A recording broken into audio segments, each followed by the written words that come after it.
Rush with Limelight, and I'm very pleased to welcome to the show, live via the miracle that is telephone, Alex Lifeson from Rush. How you doing, Alex? Very well, Darren. How are you? I'm great. Are you snowed in? Are you buried over there? You know, it's funny. I think they've had more snow in Scotland than we've had here in the Toronto area, although we did have a storm today, but it was a fairly mild one. It didn't end up living up to its potential, so we're getting along fine here. You see, I'm not sure how far I can believe that because you're Canadian, and what you might think is a big snowstorm, that would be like massive to us here. Well, typically, if it snows like this, perhaps 3 or 4 inches, we still wear shorts when we go out. That's what I thought. Yeah. So Rush is making a very welcome return to the UK this spring. For those who don't know, Rush will be here in May, hitting Glasgow, Sheffield, Manchester, Newcastle, Birmingham, and London. I'm going to throw an old Rush chestnut at you, Alex. I think it was Neil who said, the only thing worse than touring is not touring. What's the current mindset with you guys about touring?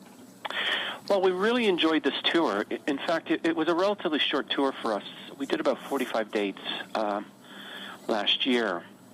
The idea being that we would go in and we were in kind of the mid-term of our writing. We'd written 6 songs for the new album, and we thought that it might benefit us if we went out and played a little bit and got into touring shape and then went straight into the studio after that.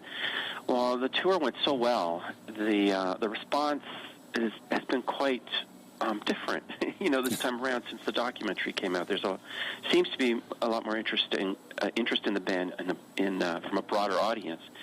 The tour was relatively short, 45 dates. We felt great. There was a lot of pressure on us to consider continuing it. So we decided that we would do that, and we would do 3 more runs, 2 in North America and 1 in Europe and the UK this spring.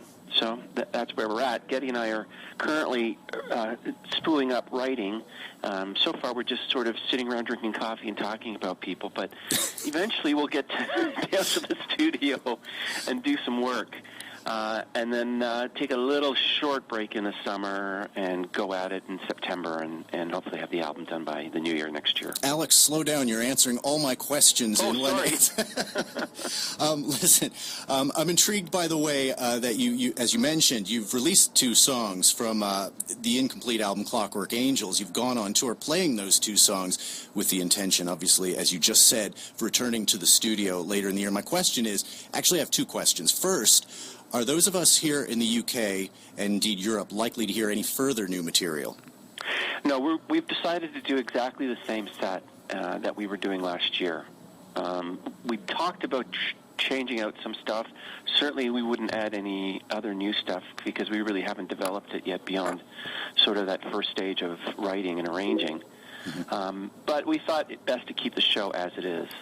Okay, cool. Well, looking forward to seeing it. But the second question behind that, and this might be a stretch, but would you say that Caravan and BU2B are complete, or might they get some kind of reworking when you get back in the studio? I would say they're complete, but they're not exempt from that kind of work.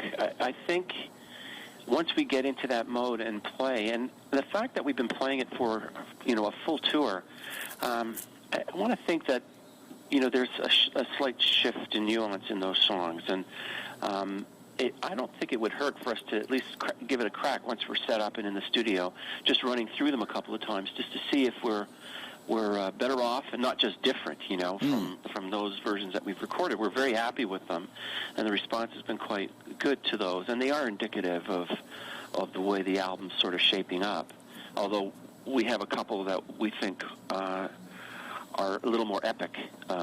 We like epic. Yeah. The reason I even thought of that was because I remember reading an interview with you or Geddy, I can't remember, talking about Red Sector A, which you said became a whole different beast once you took it out and performed it live. It wasn't the same as you made it in the studio. Do you know what I mean? Yeah. Well, everything is like that, really. I mean, on this tour, we're playing Presto.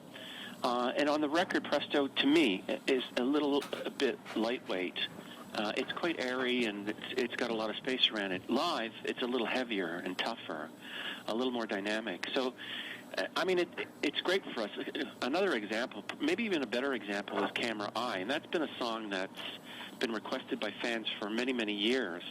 The fact that we're doing all moving pictures it's kind of forced us into re-examining that song. And we talked about actually doing it on the last tour.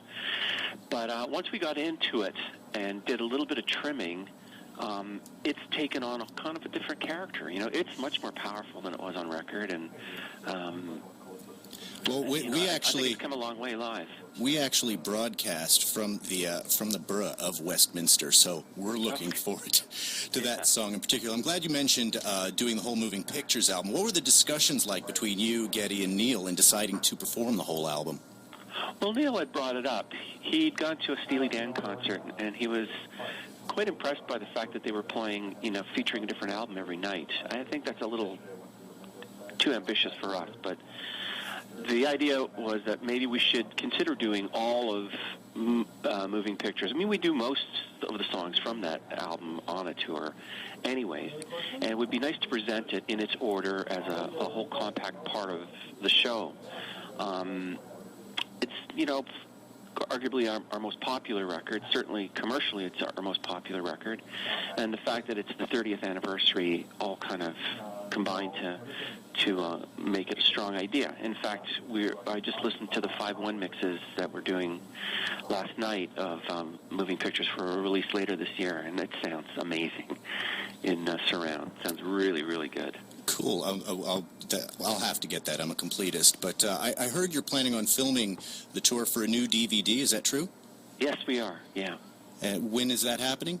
That's happening in April. We're in Cleveland, about 2 weeks or so into the first leg of the tour. In fact, it's the first time that we'll be actually taping a show in the U.S., so we thought it was about time. We spend most of our time there, and we've done them in the U.K. and Europe and South America and Canada, but we've neglected the U.S., so we thought it would be time to do that there. And Cleveland? And really, Cleveland is the first city that we kind of broke in the mid-'70s, so it sort of makes sense to go back there. Now, change gears a bit. I remember back around, I think it was around the time of Vapor Trails, it looked like Rush was going to proceed at a very measured speed. I seem to recall reading stuff and hearing stuff. Instead, we here in the UK, for example, have seen you twice, had 2 studio albums, a few DVDs, 2 books from Neil, a movie, and several awards. Have I missed anything? I Love You, Man? Yeah, well, we might pick up the pace a little. But was it a conscious effort to be so busy? I don't know. It just kind of happens. It's good to be busy. We're really vibed up on it, and we enjoy it. We all like to work. I mean, we like having the spare time and time off with our families and friends and things like that and that whole other life. But at the end of the day, this is so ingrained in us, we kind of miss it if we're away from it too far. Like Neil said, the only thing worse than touring is not touring. Cool. One last question. I want to ask you about the movies you've been in on your own. You were in Suck, and I believe you're in a new film called Ecstasy. Right. What was it like doing that instead of the day job? It's a lot of fun. I've had good training for it. There's a lot of sitting around and waiting, and we do that in dressing rooms and video shoots all the time. With Ecstasy, it was a little more of a serious production, so I felt a little bit of pressure, but it's really great fun. I'm not an actor by no means, but it is great to kind of get up and portray a character, and to work with actual actors is very, very interesting and inspiring. I don't know that I would make it a career change. I kind of like the job I have now, but it is really a lot of fun to be around that kind of scene and to see it develop. It's quite interesting. Well, I was going to say, if you ever hung up your guitar, you'd be a good customs officer, I think. Anyway, Alex, thanks very much for taking the time to talk to me. We'll be seeing you in May, and really looking forward to seeing the Time Machine tour, and hopefully we'll get you in here for a further chat. Then give my regards to Geddy and Neil. Will do, Darren. Thank you very much. You're very welcome. Here's Far Cry.